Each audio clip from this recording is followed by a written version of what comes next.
पत्रकारिता पर कुठाराघात 3 सवाल जवाब सेशन देखें। नेताओं को असहमति या आलोचना इतनी बुरी क्यों लगने लगी? हर व्यक्ति का स्वभाव अलग होता है। तो इसमें मैं ये कहूँगा अक्रॉस द पार्टी लाइन जी हाँ, इसलिए मैं कहता हूं मैं व्यक्ति की बात कर रहा हूं, किसी पार्टी की बात नहीं कर रहा हूं। ये व्यक्ति पर निर्भर करता है। कुछ लोगों में, इसलिए मैंने कहा इंदिरा जी को कोर्ट मैंने किया कि राजनीति में अगर आपको आना है तो मोटी चमड़ी लेकर आना चाहिए, जहां आलोचना को आप बर्दाश्त कर सके, नहीं तो राजनीति में आना आपका व्यर्थ है।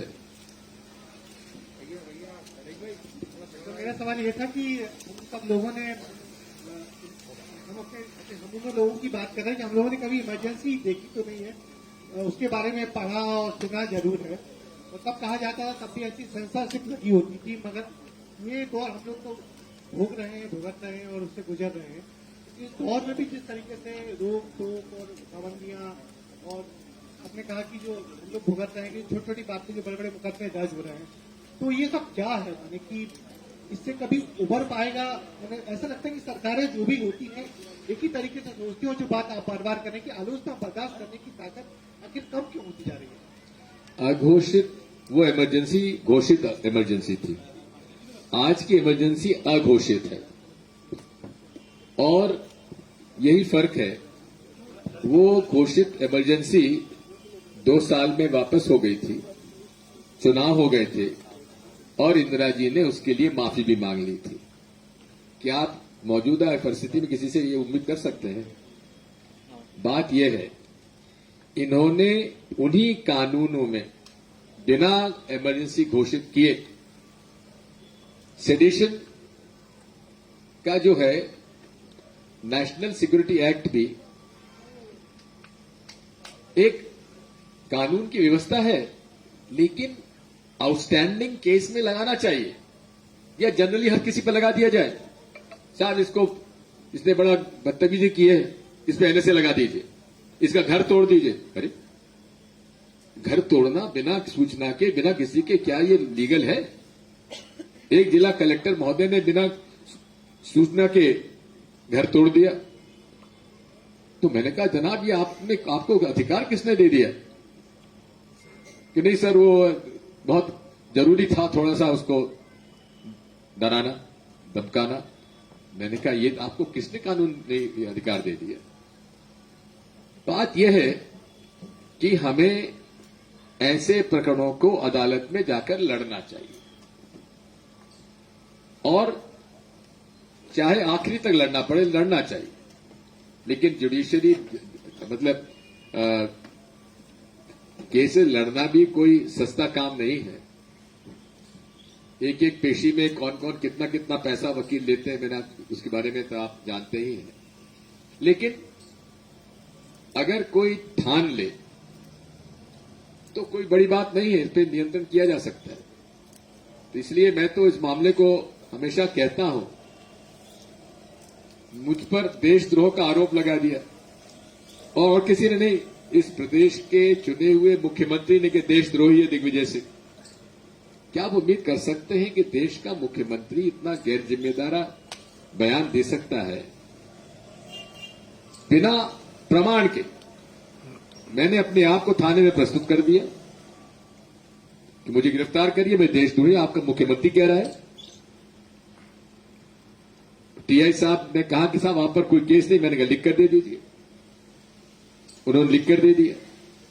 बात यही है कि लोकतंत्र में आलोचना सहने की क्षमता होना चाहिए, चाहे कांग्रेस हो, चाहे बीजेपी हो, कोई हो। जिसमें आलोचना सहने की शक्ति नहीं है, उसका व्यवहार लोकतंत्रीय नहीं है। सर, आपने कहा शिवराज सिंह चौहान ने आपके ऊपर देशद्रोही का आरोप लगाया, उस पर पूरा सीक्वेंस आपने देखा गया। मैंने नाम नहीं लिया, मैंने पद का नाम लिया है, constitutional authority of chief minister, not the man. Sir, आपने ये भी कहा कि राजनीति में वैचारिक और सैद्धांतिक भिन्नता होती है, लेकिन व्यक्तिगत संबंध अलग होते हैं। आप सबसे ज्यादा पीएम मोदी की नीतियों को लेकर हमलावर होते हैं, लेकिन व्यक्तिगत तौर पर वो आपके पुत्र की शादी में आए थे, इस घटना को आप कैसे देखते मेरी एकमात्र मुलाकात उनके 2 बार मुलाकात हुई मेरी। एक तो कोई आज तक का हमारा डिबेट थी उसमें था, और दूसरी बार उनको मैं निमंत्रण देने गया था। इसके अलावा मेरी कभी उनसे मुलाकात नहीं हुई है, लेकिन मुझे इस बात की प्रसन्नता है कि वे मेरे पुत्र के साथ शादी के रिसेप्शन में आए। सर, ये मतलब अचानक ऐसा क्या हो गया आपके रिश्तों में कि तनखा साहब ये याद दिला रहे हैं कि मुझे वो दिन याद है जब मुख्यमंत्री शिवराज सिंह चौहान एमपी थे, मेंबर ऑफ पार्लियामेंट, बहुत बुरा एक्सीडेंट हुआ था। सीएम दिग्विजय सिंह जी को अप्रोच किया हवाई जहाज और व्यवस्था के लिए। तो मतलब आपके तो अच्छे संबंध थे, तो आप पूछिए ना उनसे, मतलब क्या होगा? आप उनसे पूछिए ना। हम लोग ज्यादा चाह रहे हैं क्या नहीं, होगा? आप उनसे पूछिए कि दिग्विजय सिंह को आप समय क्यों नहीं देते। पूछिए ना आप। अगर पूछ लिया तो अगली बार आपको भी निमंत्रण नहीं मिलेगा मुख्यमंत्री प्रेस कॉन्फ्रेंस का। अभी एक सवाल उठा है सबके बीच में है कि पत्रकारिता निष्पक्ष नहीं रही, उसमें बहुत सी बाधाएं हैं, बहुत से बंधन है, बहुत सी तकलीफें हैं। इसको दूर करने का क्या तरीका है? एक बहुत बड़े नेता हैं आप, बहुत थिंकर हैं, इसको दूर करने का क्या तरीका और क्या बेहतर माहौल हो सकता है जिससे ये सब चीजें ठीक हो? पत्रकारिता में अर्थ की भी जरूरत है, बुद्धि की भी जरूरत है, विवेक की भी जरूरत है, तो ऐसा क्या बेहतर माहौल बने जिससे ये सुधर जाए? सहिष्णुता का।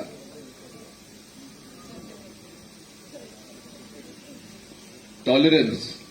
सर जी। सर, एक क्वेश्चन ये था कि पत्रकारिता के समक्ष चुनौतियां हैं, ज्वलंत मुद्दों की हम बात कर रहे हैं, हम सब यहाँ पत्रकार हैं, महिला और पुरुष की बात नहीं है, लेकिन जो आपने आते ही बोला कि अमृता जी ने आपको टोक ही दिया था कि उनको ज्यादा समझ है इन मुद्दों की, और मुझे लग रहा था यहाँ बैठ के कि सच में उनको आना चाहिए था और आप दोनों आते तो ये ज्यादा अच्छा लगता।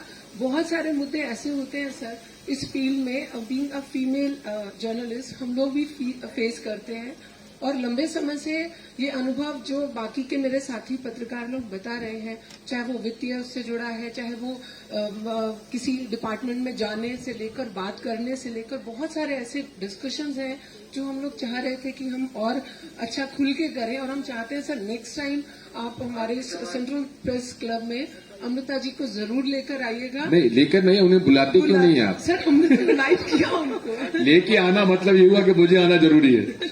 यदि आप उनका सम्मान करना चाहते हैं उनकी पत्रकारिता के अनुभव का, तो उन्हें बुलाइए। सर हम उन्हें अपनी वो तो साथी ही मानते हैं। मैंने कहा था तुम चलो साथ में, उसने कहा मुझे थोड़ी आमंत्रित किया, मैं क्यों जाऊंगी? नहीं सर। राजा साहब, जी पंडित जी।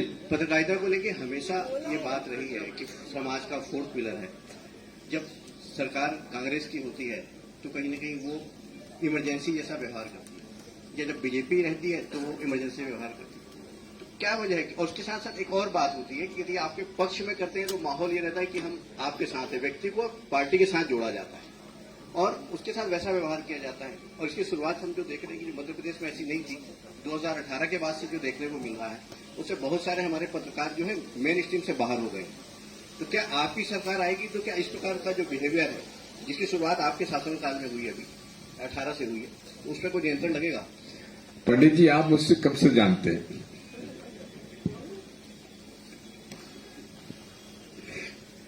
आपके विचार और मेरे विचारों के मामले में हो सकता है मतभेद है, लेकिन आपकी हमारी मित्रता तो रही हमेशा और आगे भी कायम रहेगी। सर, मंच पर एनके सिंह सर भी हैं और बहुत सारे वरिष्ठ संपादक भी हैं। चूंकि सर आपने अपने उद्बोधन में कहा था कि आपकी कई सारी भ्रांतियां दूर हुई, जिसमें एक ये भी था कि जर्नलिस्ट पढ़ते नहीं हैं, पर चूंकि आप लोगों ने लंबे वक्त तक सर संपादकीय दायित्व निभाया है, मेरा सवाल सारे वरिष्ठ संपादकों से ये था कि एक प्रोफेसर जब अपनी क्लास लेने जाता है तो अमूमन 4 से 5 घंटे एक दिन में 2 से 3 पीरियड होते हैं, और हम जब एड्रेस करते हैं, एड्रेस का मतलब है किसी भी विषय पर बात करते हैं या लिखते हैं, तो माना जाता है कि एक बड़ा दर्शक वर्ग है या एक बड़ा पाठक वर्ग है जो हमको पढ़ रहा है, सुन रहा है। बतौर संपादक हम अपने संवाददाता को कितना वक्त देने को तैयार हैं पढ़ाई के लिए या फिर आगे की तैयारियों के लिए, इस पर कभी मैंने किसी संपादक को बोलते नहीं सुना। व्यक्तिगत तौर पर किसी से नहीं कह रहा, लेकिन कई सारे ऐसे संपादक हैं जिनको हर कुछ जल्दी चाहिए। उसमें एक रिपोर्टर को तैयारी के लिए क्या वक्त देना जायज मांग नहीं है? देखो, बात यह है कि I am not from media, मैं कोई मीडिया से नहीं हूं। ये सवाल जी संपादक की क्या ड्यूटीज होती हैं और क्या उसका व्यवहार होना चाहिए, वो फिर it differs from person to person. लेकिन जैसा कि एनके सिंह जी ने अपने वक्तव्य में कहा है कि आज जो पत्रकारों के पढ़ने लिखने का जो एक स्वभाव हुआ करता था वो नहीं दिखता। उनको कहा जाता है कि आप इस मामले में जाके बात कर लीजिए, लेकिन उसको रिसर्च करने के लिए समय नहीं मिलता है। तो ये तो डिपेंड करता है आपके मीडिया हाउस पर, आपके एडिटर पर, कि आपको समय दें या न दें, और उसका स्पेशलाइजेशन। कई बार क्या होता है कि आपका स्पेशलाइजेशन है शिक्षा का, और आपको कहा जाता है कि तुम पर्यावरण पर जाकर उसका रिपोर्ट बना के दो, या पर्यावरण आपका, क्लाइमेट चेंज आपका स्पेशलाइजेशन है, आपसे कहेंगे कि जाकर आप किसी आतंकवाद की गतिविधियों पर जाकर रिसर्च करके लेके आइए। हर चीज में हमें समय सोचने समझने के लिए मिलना चाहिए। हालांकि आज अनुराग तुम्हारे इसमें कमाल खान था, बड़ी जल्दी चले गए।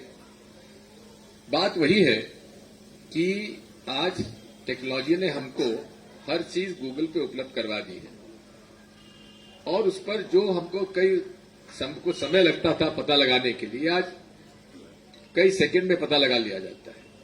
लेकिन उसके लिए आप प्रयास तो करें। प्रयास जब नहीं होता है तब ये सारी व्यवस्थाएं, दिक्कतें आती हैं। इसलिए रिसर्च और फेलोशिप, ये पत्रकारिता की आवश्यकता है, और केवल पत्रकारिताओं की नहीं है, नेताओं की भी है। हम यदि विधानसभा में, राज्यसभा में, संसद में बोले, बिना रिसर्च के हम लोग कैसे बोलेंगे? बिना हम लोग तैयारी कैसे बोलेंगे? हम लोगों का जनजीवन भी मिनट टू मिनट ऐसा होता है कि उसके लिए समय नहीं मिलता है। फिर भी मैं इस बात की कोशिश करता हूं, अपने राजनीतिक जीवन मैंने कोशिश की है कि कोई भी विषय जब तक मैं उसको आधिकारिक रूप से मैं उसको पुख्ता ना कर लूं, मैं उस पर कोई डिबेट या चर्चा नहीं करता। अब व्यापम का केस ले लीजिए। व्यापम के केस में हमने लड़ाई लड़ी, सुप्रीम कोर्ट में लड़ी। सुप्रीम कोर्ट ने सीबीआई को सौंप दिया, लेकिन हमारी शिकायत दो तरह की थी। एक था एडमिशन इन प्रोफेशनल कॉलेजेस में भ्रष्टाचार, और दूसरा था शासकीय नौकरियों में नियुक्तियों में भ्रष्टाचार।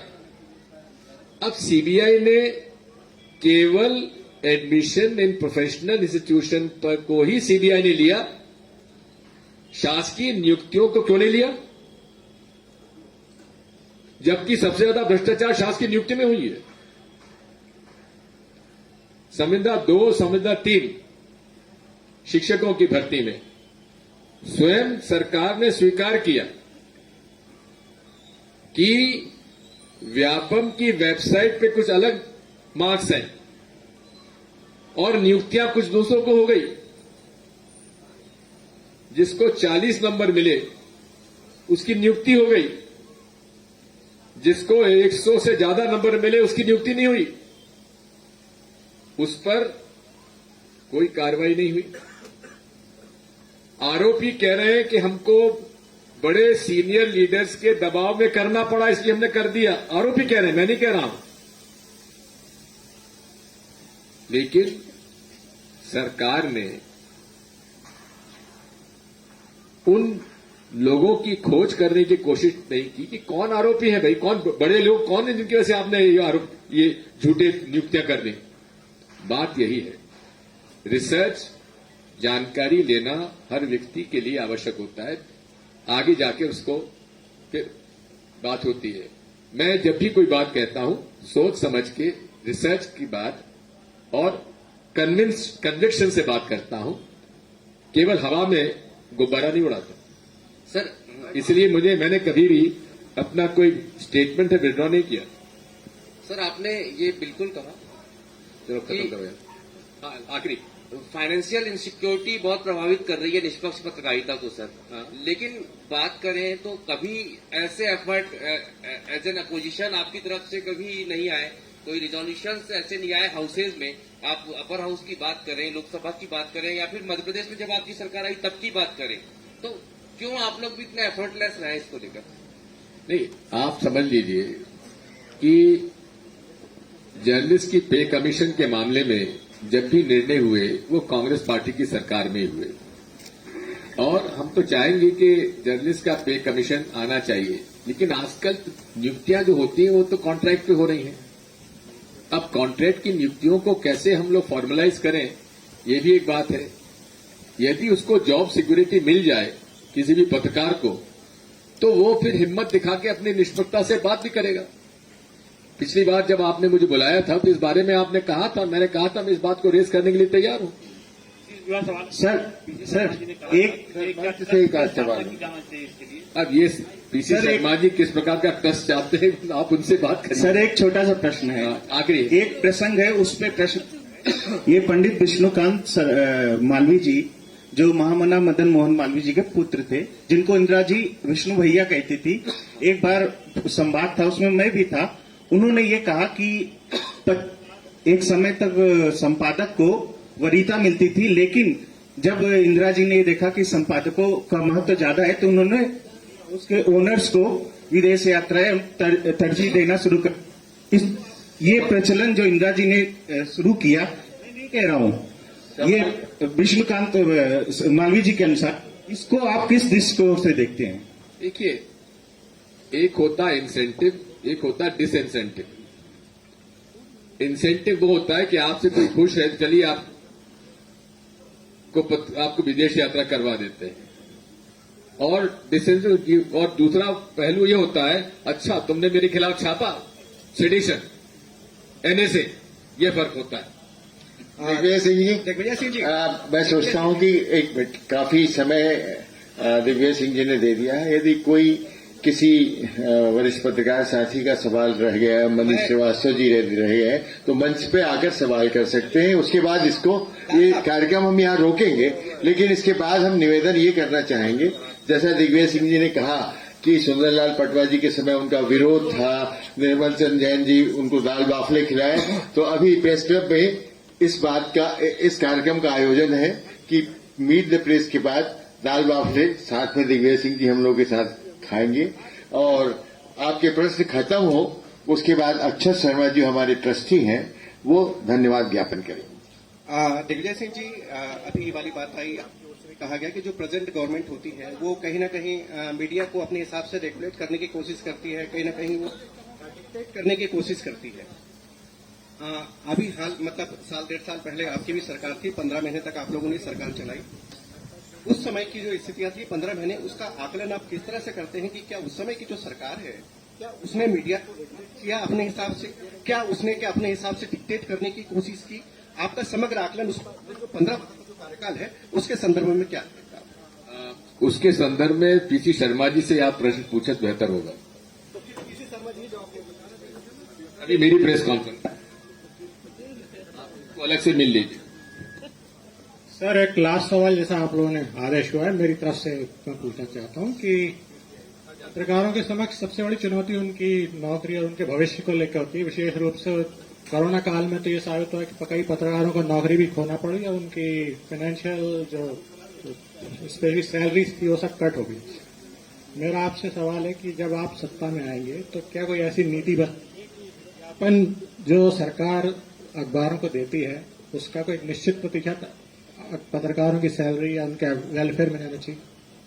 नहीं, आप जो कह रहे हैं भाई, हम लोग तो इसके पक्ष में रहे हैं, और पीटीआई में तो गारंटी बहुत कुछ है भी। पीटीआई तो सर डेफिनेटली बहुत बेहतर तरीके से काम करता है, इसमें कोई जरूरत नहीं। और उसमें लेकिन मैं अपने आम साथियों की बात कर रहा हूं। बिल्कुल सही मैं कह रहा हूं आपसे, जो संरक्षण और जो न्यूज एजेंसीज आपकी जो विशेषकर पीटीआई में जो जॉब गारंटी है, उस प्रकार की जॉब गारंटी अगर दूसरे मीडिया हाउसेज में हो जाए तो बहुत कुछ इसमें फर्क पड़ सकता है। अब ये निर्भर करता है कि सरकार उसके बारे में कोई कानून लाए या इस बारे में विचार में मंथन करके करे। मैं तो कहना हूं इस पर विचार होना चाहिए। और आप राज्यसभा में इस मुद्दे को उठाना चाहेंगे?